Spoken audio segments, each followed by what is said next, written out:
What's going on, everybody? Welcome to the Cinemonograph. I'm your host, George A. Velez. Very happy to have you. For those of you joining us for the first time, a monograph is a scholarly essay on a particular aspect of art, or it can be a collection of essays in a book or a series of volumes. So think of this podcast as a collection of sorts, examining all things film-related, a monograph of monographs, if you'll indulge me. Whenever I do an episode that starts with the people versus etc., it means that I'm defending that movie.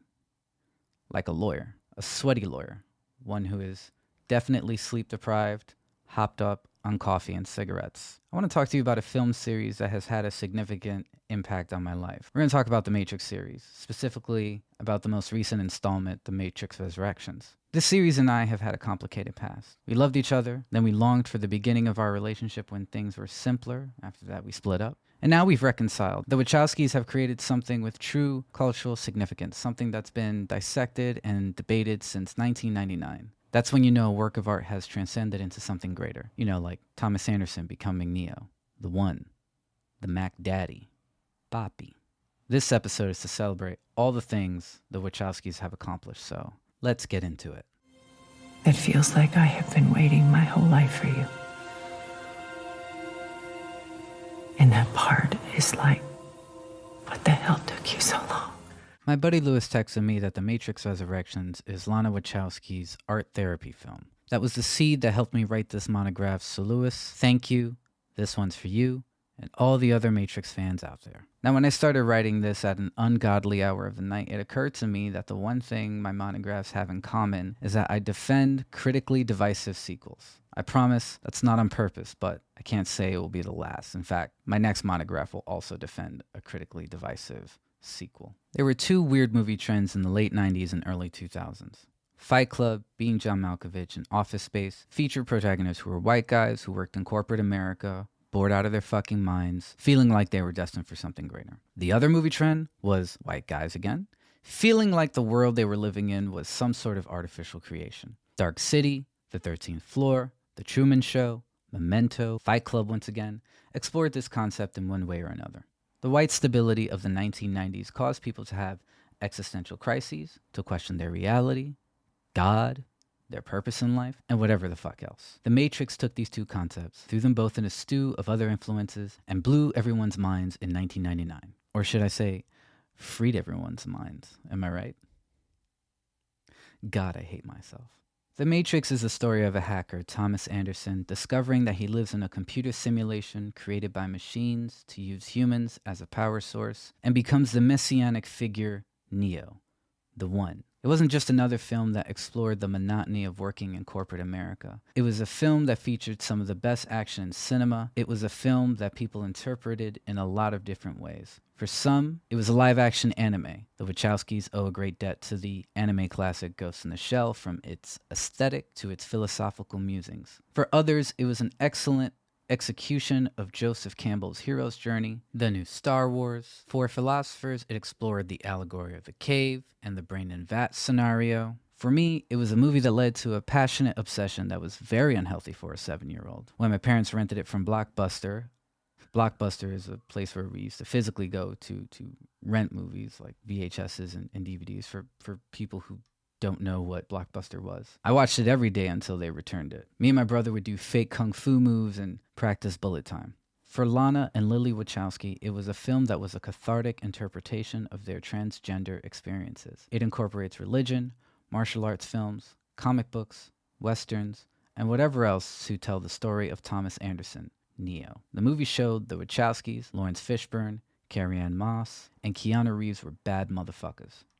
Of course, when a movie is critically acclaimed and makes a shit ton of money at the box office, the studios immediately want a sequel. The bar was set high. The Matrix Reloaded and The Matrix Revolutions were released in 2003, 6 months apart. While they were financially successful, the films were met with mixed reviews. People praised the action sequences but criticized the film's exposition and the further exploration into the philosophy that was established in the first movie. The films were considered overindulgent, pretentious, and underwhelming. The rollout was also criticized. The Wachowskis tried to do something ambitious, to weave a multimedia tapestry to chronicle the history of the Matrix universe. Cyberverse?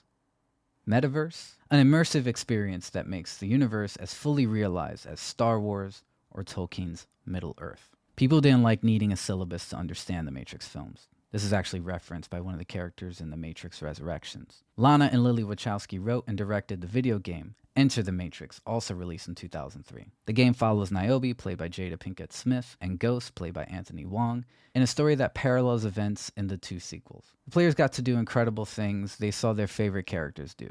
I can't even tell you how many times I played this game. I think it's the reason why I was so shitty in school. Why learn about acute angles when you can fucking bullet time in a video game? In that game, I knew Kung Fu. If that is not a great representation of the Matrix, I don't know what is. Seriously, that game fucking slaps. The Wachowskis were also involved in the Animatrix, a collection of anime films that told the origins of the war with the machines and explored the universe from various points of view. Hell, even Samsung released a phone to promote the movie. This was considered a multimedia cash-in, but the Wachowskis were ahead of their time because it is one of the most ambitious attempts at immersive storytelling in cinema history. In anticipation of the fourth Matrix film, people revisited the Matrix sequels and discovered they weren't as bad as people remember. As I got older, I started to hate the Matrix sequels, agreeing with the reviews at the film's release. I thought cartoon Neo looked really fucking stupid. Seriously, looks like a video game. A video game. Huh. What is the Matrix? But upon revisiting them, I reached a new conclusion. This is one of the most accomplished movie trilogies Hollywood has ever released. Please stop yelling at me. What are most people's complaints? The sequels rely too much on exposition? Well, so does the first one. The characters spend too much time talking about their philosophical musings? Well, so does the first one. That weird rave slow-mo sex scene goes on for way too long? Okay, I'll give you that one. They have some of the most impressive action sequences of any modern blockbuster. There's this dope scene where a bunch of Agent Smiths jump Neo in the projects. There's also this incredible car chase on a highway that the production built from scratch. They expand on the world, and Neo's path reaches its logical conclusion. The sequels explore Neo's struggles with being the one. In the Matrix itself, he's a superhero. In the real world, he's just a man. The citizens of Zion ask him to save their loved ones from the Matrix, and all he can do is say that he will try, unsure if he will be able to. He's trying to understand his purpose. That's what the sequels explore. What does it mean to have a purpose? If purpose is dictated to us by others, do we really have free will? How is that different than being plugged into the Matrix? In the first film, Neo says he doesn't believe in fate because he doesn't like the idea of not being in control of his life. In the climax of Matrix Reloaded, the creator of the Matrix, the architect, gives Neo a choice. Go to the source of the machines and reboot the Matrix while they destroy Zion, or save Trinity, who will die if he goes to the source. This is the sixth version of the Matrix, and Neo's predecessors all chose to reboot Zion, but Neo exercises his free will and saves Trinity. While Neo believes in free will, his former enemy, Smith, played by Hugo Weaving, believes his ability to become a rogue program in the Matrix after Neo killed him has given them both a purpose that binds them together. Smith is now a virus and copies himself onto every human and program in the Matrix. The Oracle tells Neo that Smith is his opposite, a negative equation in the Matrix created to balance the power of the one. They both have equal power, and Neo has to go to Machine City to the source to work with the machines to defeat Smith, who is now emoting like a human. A being feeling more fulfilled now that he's found his purpose. Neo and Trinity fly to Machine City. On the way, Trinity flies up over the polluted skies and sees the sunlight. Unfortunately, they crash and she dies. It's very heartbreaking to watch Neo cry, holding Trinity as she passes away. I actually think it's some of the best acting that Keanu Reeves has ever done. Considering the fact that not long before the film's production, he suffered his own loss. He lost his significant other, and before that, she gave birth to a stillborn baby. So it's in that respect, it makes you think about how much of Keanu is in that performance. She was the one who believed in his role as the one. Now, he has to go to Machine City alone, negotiate peace, and form an alliance with the machines to defeat Smith. They engage in an apocalyptic showdown in a thunderstorm. It's a fucking Dragon Ball Z fight. It's awesome. God versus devil. Free will versus purpose. When Neo is on the verge of being defeated, Smith asks him why he keeps going. Neo replies, because I choose to. He chooses to fight even though it's futile. Neo has embodied free will. Smith copies himself onto Neo, and the machines electrocute Neo's body in the real world. Smith is defeated, and the Matrix is rebooted, now improved. Neo has saved everyone. When the films were released after making a shit ton of money, the Wachowskis said they had no intention of making any more Matrix films. Until The Matrix Resurrections was released on December 22nd, 2021 in theaters and HBO Max. Critical reception was mixed. Some thought the film was too meta. Others thought it was a heartless rehashing of an established IP that uses nostalgia for a cash grab. A film that was so bad due to its poor screenplay and poorly executed visuals. I'll give you the visuals, because the film lacks the precision of the previous films. The visuals of the previous films were crafted precisely to the edit, and the film suffers from Wachowski's looser approach. Others felt it was an earnest film that was a welcome entry in a very ambitious series.